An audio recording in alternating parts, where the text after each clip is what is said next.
લગ્ન પ્રસંગમાં ખાઈએ એવું ટેસ્ટી ટિંડોળા બટાકાનું શાક હવે ઘરે જ બનાવો, એ પણ એકદમ આસાનીથી. સૌથી પહેલા ટિંડોળા અને બટાકાની લાંબી ચીરીઓ કરી ગરમ તેલમાં તેને 80% જેટલા ફ્રાય કરીને એક બાઉલમાં કાઢી લો.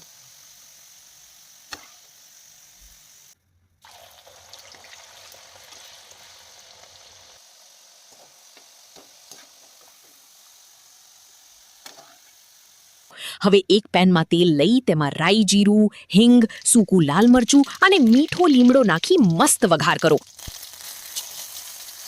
હવે તેમાં ઉમેરો કોથમીર, મરચાં, આદુ અને લસણની ફ્રેશ પેસ્ટ. હવે લાલ મરચું, હળદર અને ધાણા જીરું પાવડરની પાણીવાળી પેસ્ટ બનાવીને વઘારમાં ઉમેરો અને સાથે જ નાખો ફ્રેશ ટામેટાની પ્યુરી. શાકને ઘટ્ટ અને ટેસ્ટી બનાવવા માટે તેમાં નાખો સિંગદાણા અને તલનું ભૂકો.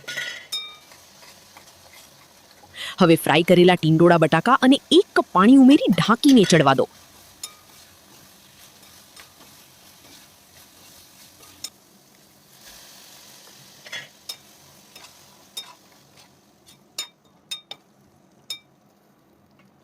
છેલ્લે તેમાં આમલીનો રસ અને ગોળ ઉમેરી 5 મિનિટ માટે થવા દો.